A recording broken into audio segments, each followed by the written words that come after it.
Good morning 10th class. बेटे saturated और unsaturated carbon compound जो हम यहाँ से कर रहे थे, saturated and unsaturated carbon compounds, alkane, alkene, alkyne, वैसे मैंने आपको कंप्लीट करवा दिया, लेकिन बुक में से स्टडी कर रहे हैं ताकि आपको नोट्स बनाने में कोई प्रॉब्लम ना हो। तो बेटे यहाँ से मैंने सैचुरेटेड कंपाउंड आपको करवा दिया था, ठीक है। मैंने आपको ये बताया था कि सैचुरेटेड कंपाउंड्स क्या होते हैं, वो ज़्यादा रिएक्टिव नहीं होते। अब हम बात कर रहे हैं कि however another compound of carbon and hydrogen has the formula C2H4 and is called ethene. कि जो अनसैचुरेटेड कंपाउंड आगे वो स्टार्टिंग होती है C2H4 से, मीन्स इथीन से। How can this molecule be depicted? We follow the same step wise approach as we move. Carbon carbon atom linked together with single bond. सबसे पहले हम क्या करेंगे बेटे, कार्बन कार्बन को हम सिंगल बॉन्ड के साथ ज्वाइन कर देंगे। अभी हमें नहीं पता कि वो सिंगल बॉन्ड है या डबल बॉन्ड है या ट्रिपल बॉन्ड है, अभी हमें नहीं पता। हम क्या करेंगे, कार्बन की टेट्रावैलेंसी को कंप्लीट करेंगे। तो हमने कार्बन कार्बन को जोड़ दिया। We see that one valency पर atom carbon atom remains unsatisfied. This can be satisfied only if there is a double bond between the two carbons. अब स्टेप 2 आपके पास क्या है, जैसे देखो ध्यान से, मैं आपको बोर्ड पे जैसे यहाँ से करवाऊँ तो जैसे आपके पास एग्जांपल दे दिया, इसने मॉलिक्यूल दे दिया ये C2H4 और इसका बोल दिया अब स्ट्रक्चर ड्रॉ करो।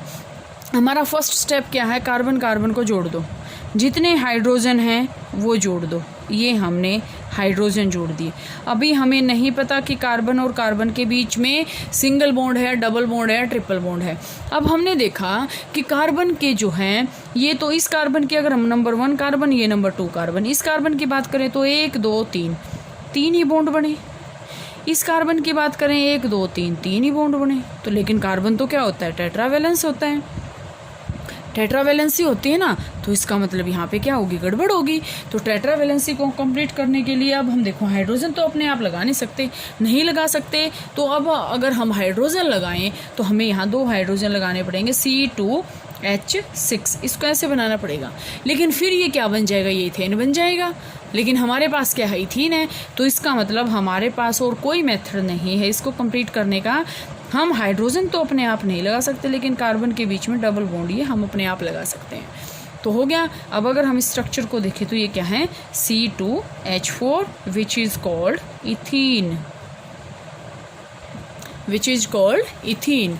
ओके, तो ये मैंने आपको बता दिया। अभी आपको यही बताया मैंने, कार्बन कार्बन के बीच में सिंगल बॉन्ड लगा दिया। फिर हम क्या करेंगे, जितने हाइड्रोजन लगा रखे हैं वो अटैच कर दो। फिर हम इसकी जो है टेट्रावैलेंसी को काउंट करेंगे। अगर फुल्ली है तो द बेस्ट, नहीं है तो फिर हम ट्राई करेंगे। तो यहाँ से हमने ट्राई किया और ये इसकी सेटिस्फाई जो है हो गई है। इसके बाद आपके पास क्या आता है, the electron dot structure for ethene is given in figure 4.7। यहाँ से आपके पास ये डायग्राम दे रखा है, इलेक्ट्रॉन डॉट स्ट्रक्चर जो है यहाँ से बना रखा। Yet another compound of hydrogen and carbon has the formula C2H2 and is called ethyne. ये मैंने आपको बताया था कि तीसरा जो इसमें क्या आपके पास मॉलिक्यूल आएगा उसका फार्मूला क्या है, C2H2। सेम मेथड है, इसको पढ़ने से पहले अगर हम यहाँ से इसको करते हैं, देखो क्या फार्मूला दिया आपको, C2H2। ये फॉर्मूला गिवन है। सबसे पहला स्टेप हमारा क्या है, कार्बन कार्बन।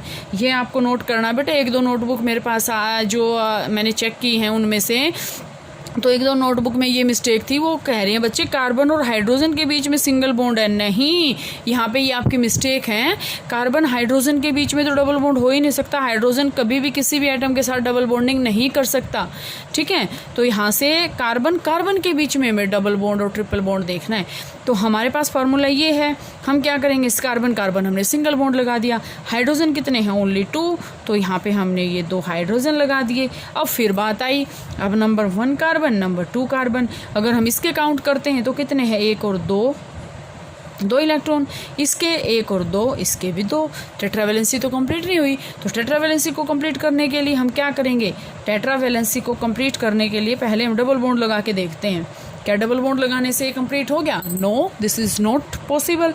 अब हम ट्रिपल बॉन्ड लगाएं तो ये पॉसिबल है। ये हो गया 1 2 3 4, 1 2 3 4, यहाँ पे भी 4 और इस कार्बन के भी 4। मतलब ये क्या है आपका, ठीक है। और इसको हम क्या कहते हैं, इथाइन, ठीक है। हम क्या कहते हैं इसको, ethyne. How many bonds are necessary between the two carbon atoms in order to satisfy their valency?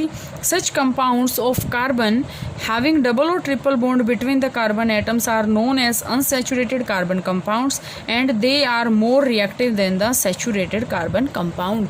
अब देखो जिस कार्बन कार्बन के बीच में अगर सिंगल बॉन्ड है तो उसको हम क्या कहेंगे? सैचुरेटेड. क्या कहेंगे? Saturated. But in case of carbon carbon double bond and carbon carbon triple bond इसको हम क्या कहेंगे? अनसैचुरेटेड. बार बार यही बातें आ रही है बेटा.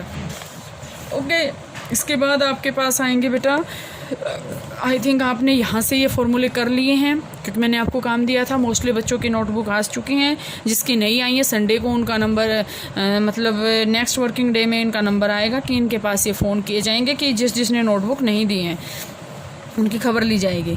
इन द नेक्स्ट आपके पास आता है चेन्स, ब्रांचेज एंड रिंग्स. ये तो चेन थी. चेन का मतलब सीधी चेन ऐसे. ब्रांचेज, ब्रांचेज का मतलब क्या होता है बेटा कि उसकी टहनी निकाल देना.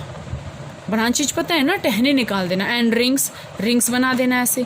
ठीक है. अब जैसे मैं चेन्स आपने देख ली. चेन्स को अगर मैं बात करूँ यहाँ से, नंबर ऑफ कार्बन एटम एक है, methane, ethane, propane, butane, pentane, hexane.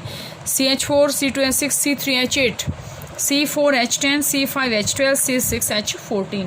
ये आपके पास क्या होती हैं बेटा? ये चेन्स हैं, ना कि ये ब्रांचेज हैं. तो बेटा ब्रांचेज का जो है वो नेक्स्ट इसमें लेक्चर में करते हैं क्योंकि ये थोड़ा सा लंबा टॉपिक है. ये आज में कंप्लीट नहीं होगा और ना ही ये सारी क्वेरीज होंगी. तो यहाँ तक चेन, ब्रांचेज, रिंग्स तक, इससे पिछला जो है आप नोटबुक कंप्लीट कर लें.